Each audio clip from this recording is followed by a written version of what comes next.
Hi, good morning everyone. Apologies for the delay, but we have finally started. I welcome you all to the first annual Psychoanalytic conference organized by the Psychoanalytic Unit, Department of Mental Health and Clinical Sciences, Fortis Healthcare. Behavioral Sciences. I'm so sorry. Behavioral Sciences and School of Human Studies, Ambedkar University. Before I begin, quickly a few house rules, or hospital rules in this case. There are no drinks or food allowed in the meditorium. This includes water bottles. And Fortis is strictly a non-smoking zone. And also, as always, please keep your phones on silent. The theme of today's conference is Psychoanalysis, Culture and Religion. And we have invited participants to share their relationship with the works of Dr. Sudhir Kakar and what his writings have evoked in them in their personal, academic and professional lives. To begin, I would like to call Dr. Anurag on stage. He is the chair for today's conference, and we'll take it from there. Welcome again.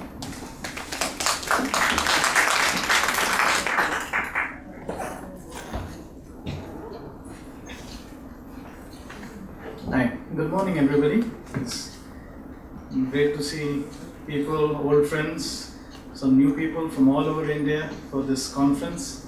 Welcome you all, and I hope that the next 2 days are going to be productive for all of us. This conference has taken a long time in building and happening, but it has finally happened. So, welcome. Maybe I could invite Dr. Sudhir Kakar to say just a few words before I invite Dr. Nagpal to come and inaugurate the conference. Would you? I think it's a bit of a surprise, but please do. I want everybody to see you here. All right.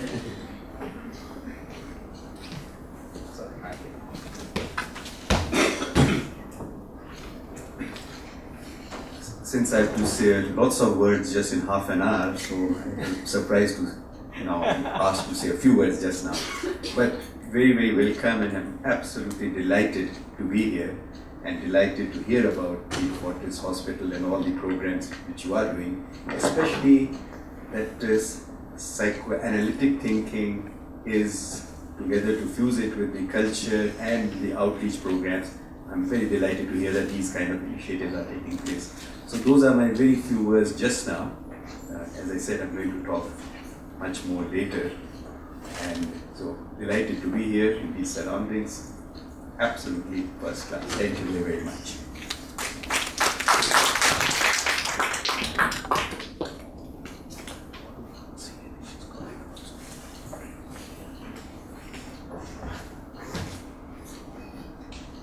I now invite Professor Ashok Nagpal to come on stage and officially inaugurate the conference.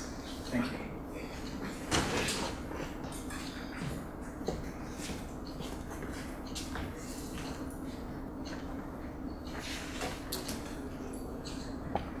To these words of delight and welcome that I think are in the air, not to miss out on the fact that we have a venue which is swiftly taken us in its time. This venue has helped us perhaps look at, it could be a hospital, it could be a 5-star hotel, it could be a home, it could be a way of somehow reaching a point of meditation, it could be a way of looking at culture. And I think the inauguration that I feel is precisely this, that in the 75th year of our mentor, guru, his works, his wisdom, by which psychoanalysis in India receives a new inauguration, and adding to that the energies of 2 units of Fortis and Ambedkar University is a remarkable moment. I hope it also becomes a historical moment for the sake of ideas and practices that psychoanalysis represents, remaining open to divergent needs of our community, I feel, while allowing a special endeavor to look at the clinical, where sometimes the symptom is trapped in health, a false health, and each one of us is called upon to generate an autobiography. I think the inauguration and the welcome is always joined in that direction when it comes to looking at psyche, when it comes to looking at ourselves, and what better hospitable circumstance than this one. When Professor Kakar is here, when Dr. Parikh has, with a remarkable candor, indicated the kind of aspiration this place generates, and we have Dr. Mishra, whose energy is remarkably loaded with humor, and Honey, with a seriousness who is present and not present, I think, at the moment. You're all welcome to these 2 days. Be as candid and frank, not only about the moments that strike you as remarkable, but also about moments which are likely to escape us. Thank you very much.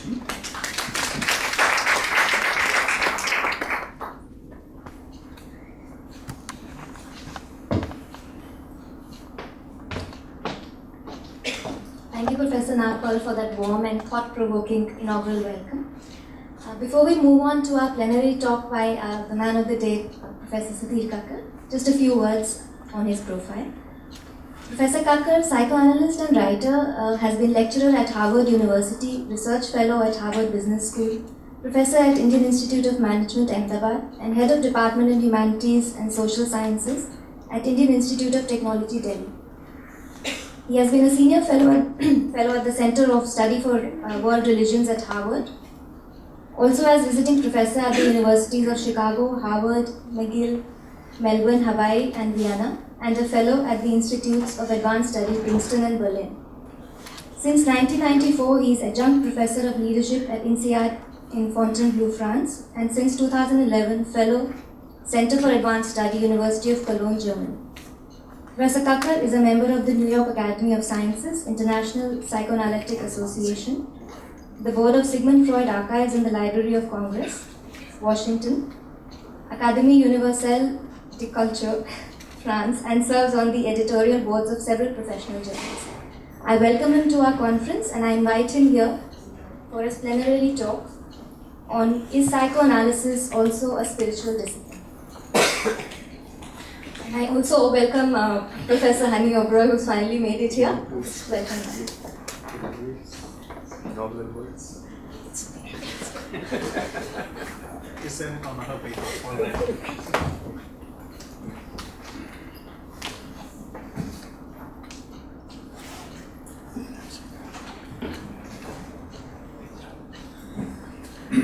Okay.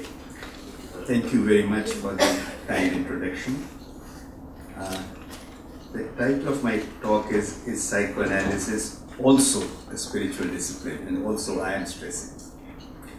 So for most secular persons, and I include myself in this company, any talk of the spiritual arouses a sense of unease because of its strong religious connotations. The connection between the two is old. The ancient Greeks called this hidden aspect of man's nature, which led him to perform and create great works, as Athenos, the god within. Indeed, in most religions, the manifestation of the spiritual in individual life is indistinguishable from God's will or divine revelation of one kind or the other.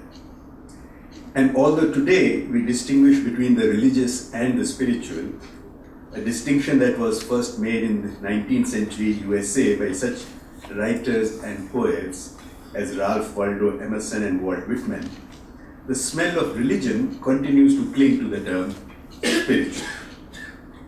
Before I explore the ways a spiritual perspective can enrich both the theory and practice of psychoanalysis, I must first try to neutralize the almost reflexive antipathy any mention of the word spiritual evokes in most cares of the Enlightenment, including and perhaps especially the psychoanalysts. From an Eastern Hindu or Buddhist perspective, the spiritual is a way of relating to the world in feelings of kinship, a sense of we that extends to beyond what is our kin. It is a continuum of loving connectedness to nature, art, visions of philosophy or science, living creatures, and of course to other human beings. We normally fail to acknowledge the presence of the spiritual in everyday life. Moments of self-transcending feelings of connectedness, since we are accustomed to think of the spiritual in terms of its highest manifestation, the unio mystica, where there is no distinction between I and you. Spirituality, though, is not a mystical moment but a continuum. I have done so and I'll do it again here for those who haven't listened to that one can compare it to a mountain climb with base camps marking its progress on the way. The first camp, from which one cannot see the summit, covered as it is by clouds, though we know it is there, is tolerance, defined minimally as giving the benefit of the doubt to the other. The second camp, a little higher, can be said to be compassion, while the third and last camp, from where it climbs to the summit, is empathy, the feeling into another person. Although, of course, empathy can also encompass a feeling into nature, and in case of writers and artists, into the creations of their imagination. The point is that the spiritual climb fosters deeper and deeper feelings of loving connectedness, although only a few rare saints can reach the summit.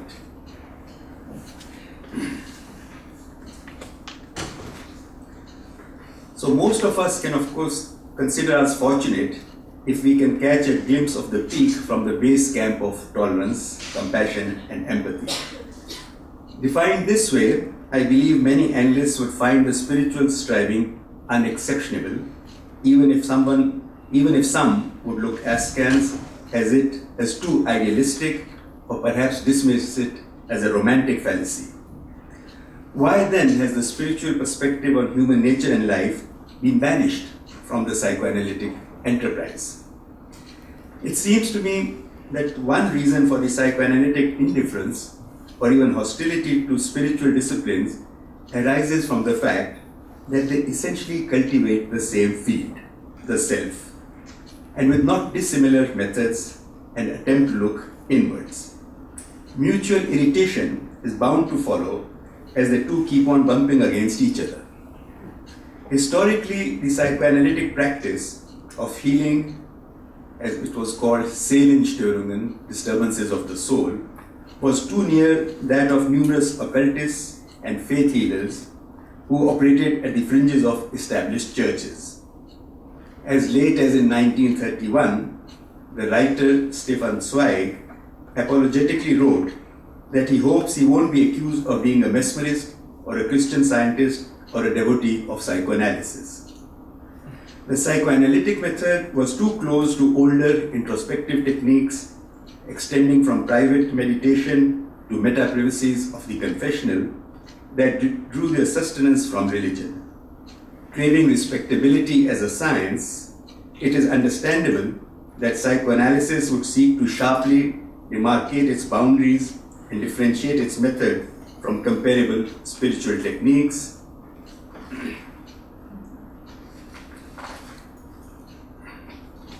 That antedated so vastly in the history of human consciousness.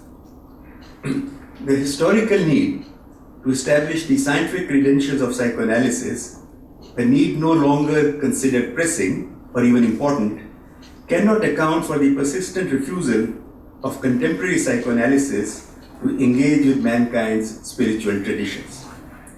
Here we must consider the fact that most of our knowledge on how human beings think, feel, and act is derived from a small subset of human population, which the psychologist Jonathan Haidt calls WEIRD, the acronym standing for W for Western, E for educated, I for industrialized, R for rich, and D for democratic, WEIRD. Psychologists, sociologists, psychotherapists, philosophers are as weird as the subjects of their studies, ministrations or speculations. It is this small group of statistical outliers that provide us with both the producers and subjects of our contemporary psychoanalytic knowledge. We have then blithely proceeded to generalize to the rest of mankind. Haidt demonstrates the gulf between the weird and others in his study of morality, where he interviewed 12 groups of different social classes in different countries. He tells each interviewee different stories and then asks if there is something wrong in how someone acts in the story, and if so, why is it wrong? One of the stories goes, a man goes to the supermarket once a week and buys a chicken. But before cooking the chicken, he has sexual intercourse with it, then he cooks it and eats it.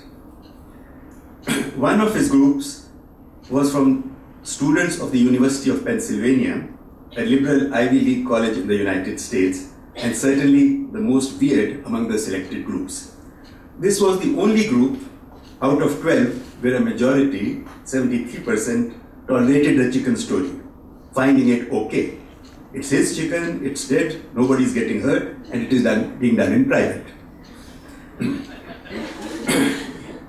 Or to take Anurag Mishra's analogy of psychoanalysis and wine, the terroir of a wine is a specific place with its particular soil and climate where the wine is made, and thus different terroirs, although made with the same sort of grape, have different wines. The terroir of human beings, historical, geographic, cultural, social, political, religious, too varies and will produce different psychoanalytic wines.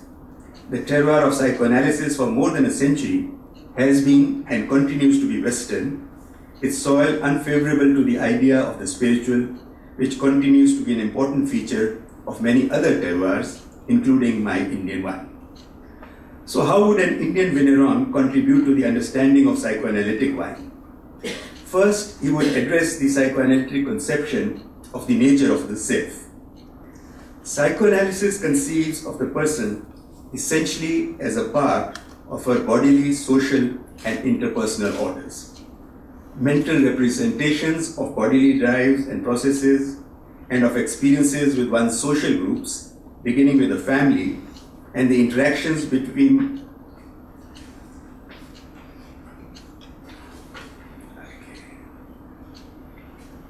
the two as the person develops through the life cycle constitute the core constituents of her psyche.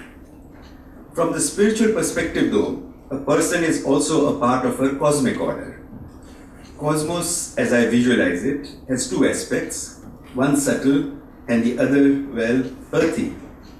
The subtle aspect of the cosmos is the spiritual order, which has been variously conceptualized by different cultures at various times of history as animated by gods, ancestral spirits, demonic beings, or in more sophisticated formulations as God, universal spirit, or simply the sacred. The earthy aspect of the cosmos, the more material form of the spiritual order, is the environment, nature of terrain, quality of air, sunlight, birds, animals, trees and flowers, seasons, and so on, in which we are born and live our lives. The neglect of the cosmos in its spiritual and especially its material dimension in the development of the psyche, the Indian Vigneron would claim, comes from a modern Western orientation that limits a person to being a soma and polis, a body and a social being, and excludes the vital third dimension of cosmos. It is important to add that the spiritual viewpoint does not alter the psychoanalytic model of the person, but only adds to it. The person is a soma, psyche, polis system, is thus not only the site of instinctual drives seeking gratification under the pleasure principle, but also the site of an unconscious spiritual drive that may be said to operate under a unity-seeking principle. This postulated spiritual drive could be a valuable ally in the clinical setting, since it incorporates the desire of the body-mind-polis system to strive for health and restoration of balance whenever the balance is disturbed.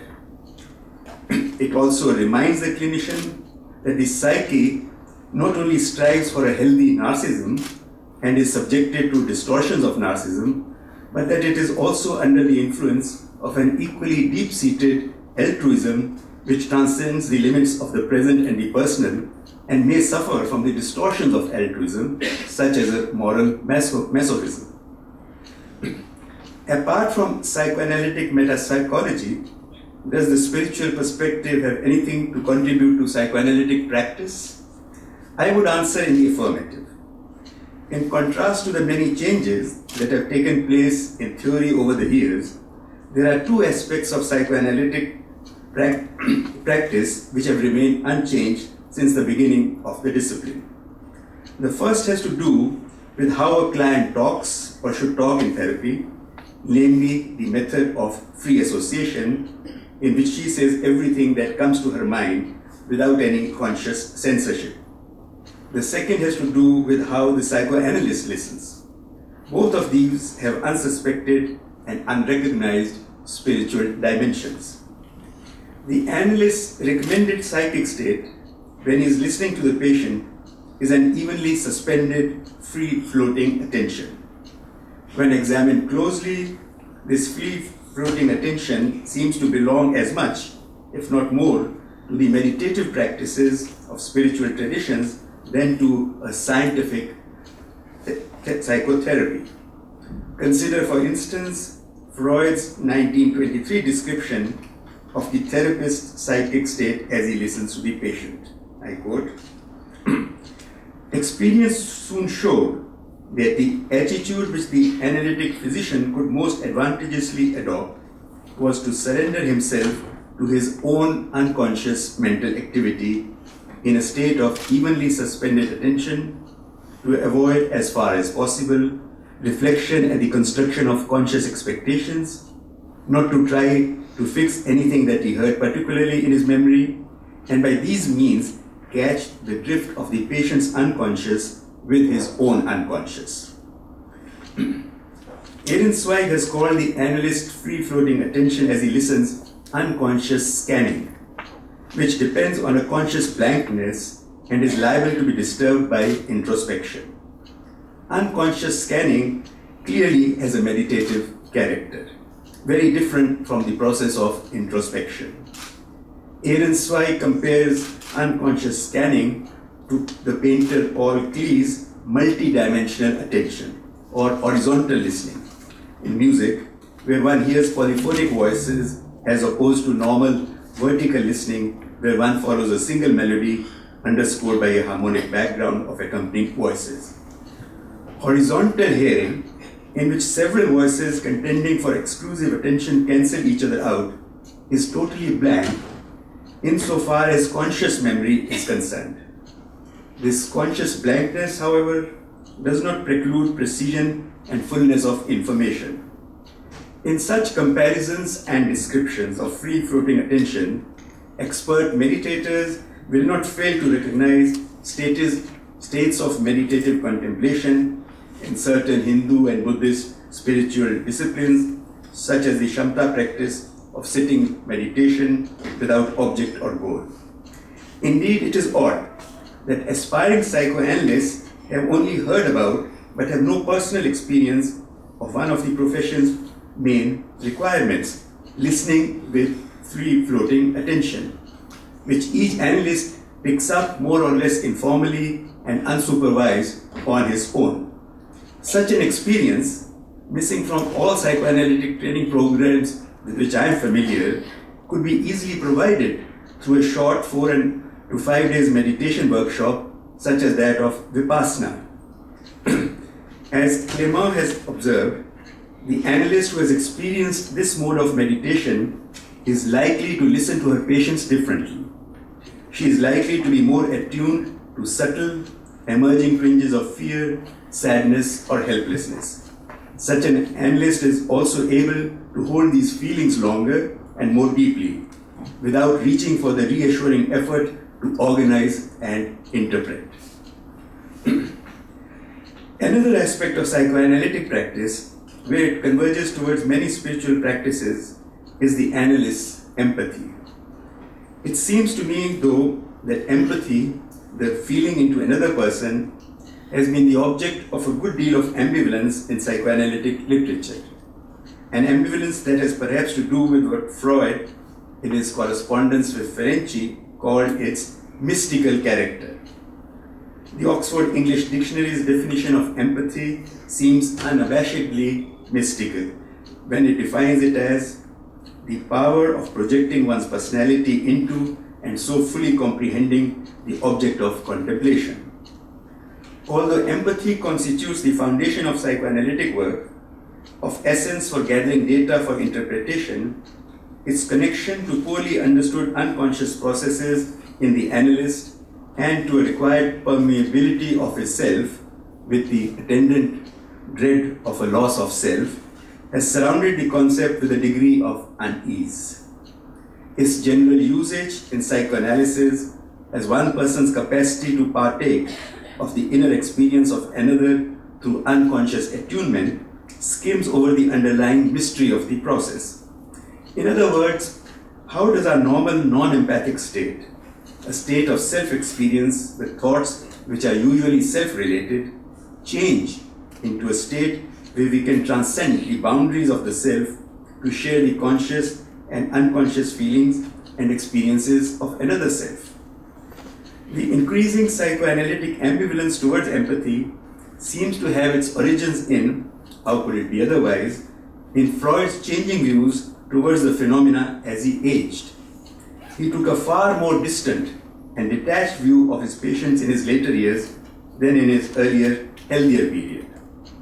Although earlier, in a paper published posthumously, he had been sympathetic to the operation of such occult phenomena as telepathy, and thus presumably to the non-rational, intuitive, occult aspects of empathy, by 1927, he was taking a much more unambivalent stance on behalf of a positivist science. And I quote here, "The riddles of the universe reveal themselves only slowly to our investigation.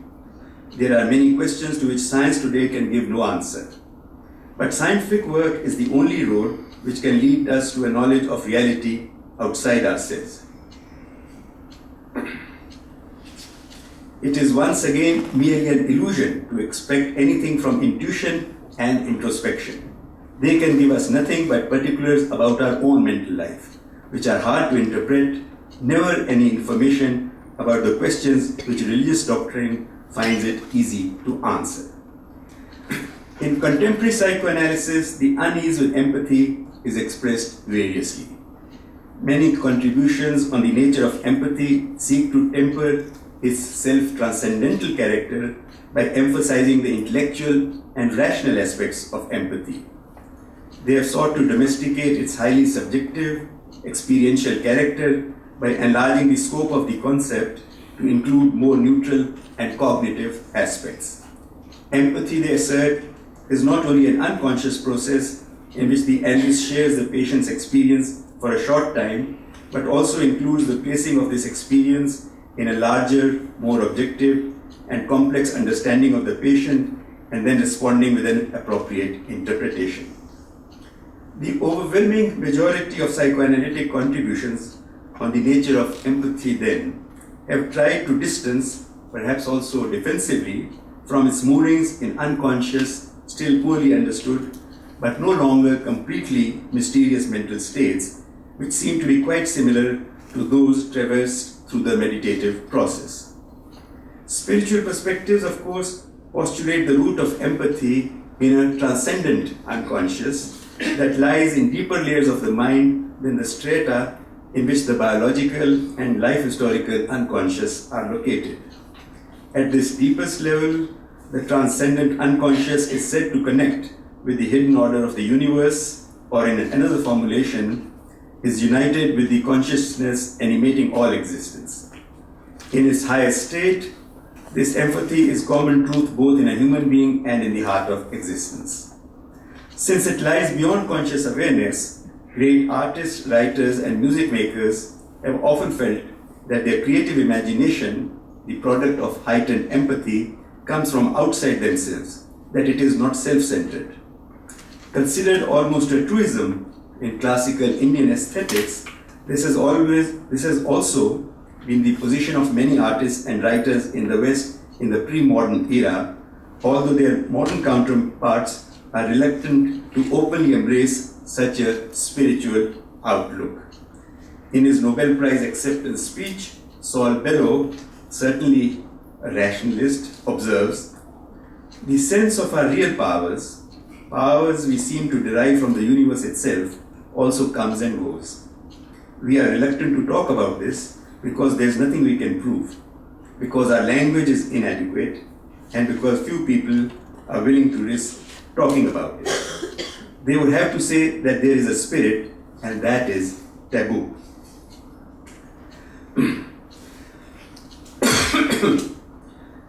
Creativity that springs from extraordinary empathy not only repairs the damage in the life of a genius, but rips up its limits imposed by instincts and narcissism. Extraordinary artistic creativity is thus neither a compensation nor a sublimation of deep pain that reaches back into childhood. The pain only serves to open up a channel in the artist for the flow of a power that both creates and cures. From the spiritual perspective, the analyst's empathy would be seen as the cornerstone of the healing process, and to remove obstacles to his own empathy, the analyst's primary task of developing as a healer. It is instructive that the words patient and empathy, Greek pathine, Latin pati, have the same roots. In empathy, we go beyond the limits of the self and join, even etymologically, with the patient. The analyst's identity would then be more akin to that of the creative artist, writer or poet than of the doctor. As the English poet John Keats describes the poet's identity, he uses the word character, and I quote him, "As to the poetic character itself, it is not itself, it has no self. It is everything and nothing. It has no character. It enjoys light and hate. It loves in gusto, be it foul or fair, high or low. It has as much delight in conceiving an Iago as an Imogen. What shocks the virtuous philosopher delights the Shyamalan poet." Thanks, I have a hoarse throat in any case. Thank you very much. Delights the Shyamalan poet. A poet is the most unpoetical of anything in existence because he has no identity. Not one word I ever utter can be taken for granted as an opinion growing out of my identical nature. The identity of everyone begins to press upon me. Gustave Flaubert, while writing Madame Bovary, confides to a friend, "It is a delicious thing to write, to be no longer yourself, but to move in an entire universe of your own creating. Today, for instance, as a man and woman, both lover and mistress, I rode into a forest of an autumn afternoon under the yellow leaves, and I was also the horses, the leaves, the wind, the words my people uttered, even the red sun that made them close their love-drowned eyes." Informed by the spiritual perspective, the analyst's self is not hidden, as in the earlier ideal of the analyst being a blank screen, but would often appear to be absent, transiently replaced by the experience of the patient. There are no recipes on how an analyst makes the boundaries of his self more permeable, goes from a sense of being a unique individual that is indivisible to be a more, at least in the clinical setting, dividual, McKim-Mario's term, that is divisible, facilitating the flow of empathy. Most analysts would be skeptical of the claim of spiritual adepts from all cultures that an extended practice of a meditative practice is accompanied by an extraordinary increase in empathetic capacity. But for those analysts who are open to the insights of the spiritual perspective, a first step is a persistent awareness that tolerance and compassion are the precursors to empathy, the base camp in the spiritual climb, as I've called them. They can also look to spiritual traditions for pointers in their cultivation. For instance, there are many ways of fostering compassion, from a constant and conscious practice of compassion in dealing with others till it becomes an ingrained way of approaching all living beings. Through to a specialized techniques such as the compassionate meditation of the Buddhist, to a serious engagement with the performance of altruistic acts. As far as the patient is concerned, the spiritual perspective will not question the fact that, like no other therapy, psychoanalysis enables her to fill in the gaps of her life history, making the story more consistent, coherent, and complete, thus reducing anxiety and the severity of other symptoms where they are not eliminated. The spiritual perspective would, however, add another vital criteria to what an ideal psychoanalytic cure should look like: the widening of the patient's connective, empathetic capacities. To take a hypothetical example, the treatment of a patient suffering from anhedonia, the condition where one finds no pleasure in any activity, however intrinsically pleasurable the activity may be. In psychoanalytic therapy, imbued with a spiritual perspective, the therapeutic goal will not only be a restoration of sexual pleasure, but a restoration that takes place under the guiding star of intimacy, the form of empathy in this context, which transforms this sex into a thing of beauty. Or if you prefer the more earthy language of the writer Gabriel Garcia Marquez, what the analyst communicates to the patient will be: don't let yourself die without knowing the wonder of fucking with love. In such a psychotherapy for anhedonia, the pleasure of eating will not be restored only for itself, but under the star of fellowship, the form of empathy in this particular context, which turns even a simple meal into a feast, a celebration of solidarity with others who share it. The raising of empathy, loving connectedness to an exalted status does not mean that the spiritual perspectives are dismissive or contemptuous of the place of rationality and thus of knowledge and understanding in human life. Some Hindu and Buddhist traditions, such as that of Jnana Yoga, demand from the seeker the exercise of his reason, as the teacher encourages him to reflect and meditate on experienced near situations that illustrated his teachings. On the other side, there are practices of prayer and meditation that come down heavily in favor of love as the transformative agent of self-transformation. As the 15th century mystic poet Kabir says in a song still widely sung in India, Pothi pad pad kar jagmua, pandit bhayo na koe, dhai akhar prem ke, jo pade so pandit hoye. Reading book after book, the whole world died and none ever became learned. He who can just read 2.5 letters of love is the truly learned. This duality is not dissimilar to one in psychoanalysis, where the debate on the transformative agent, love versus knowledge, goes back to Freud, who once called it cure by love, invoking Plato's Eros, though he later exalted our god Logos as the presiding deity of psychoanalytic healing. Today, most analysts would not subscribe to the notion of there being two competing explanations for the therapeutic action of psychoanalysis. They would regard the supposed conflict between the analyst's interpretations that increase cognitive understanding on the one hand and the emotional change taking place through the transference love in the patient's relationship to the analyst on the other as illusory. They would say that transformation of the self in analysis is affected by a synthesis of love and knowledge, love-knowledge. The cognitive changes happening because of interpretation in tandem with the emotional changes happening in relationship to the analyst, neither causing the other, since they are in fact one. The spiritual perspective too sees knowledge and love, to which it would also add creativity, as the unity-seeking attribute of the transcendent spiritual unconscious. As the mystical poet and painter Rabindranath Tagore puts it, the one, is talking about the transcendent unconscious, not only seeks unity in knowledge for its understanding and creates images of unity for its delight, it also seeks union in love for its fulfillment.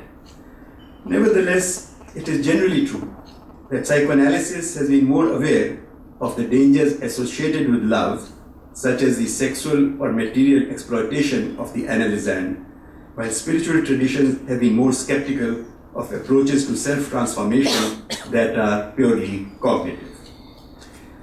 In conclusion, the introduction of a spiritual perspective in psychoanalysis does not repudiate its essential nature by replacing it with something that is irrational or mystical, but seeks to enrich it with an element that can go some way in counteracting the current disquiets in a discipline where the existence of a plethora of models of mind does not stifle the niggling feeling that the discipline is stagnating, that the truly momentous discoveries are a thing of the past.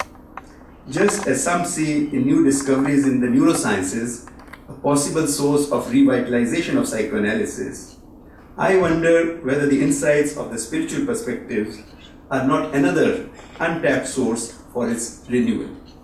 This would of course require that we view psychoanalysis not only as a medical treatment, but also as a spiritual enterprise where symptom relief is in tandem or secondary to the transforming quest for self-knowledge that extends the range of our compassion and empathy. A successful analysis would then be one that leads to self-understanding and growth of a wisdom that enriches our life with meaning and motivates us to act beyond our narrow interest. What is personal is not denied, but is infused with the universal. Thank you very much.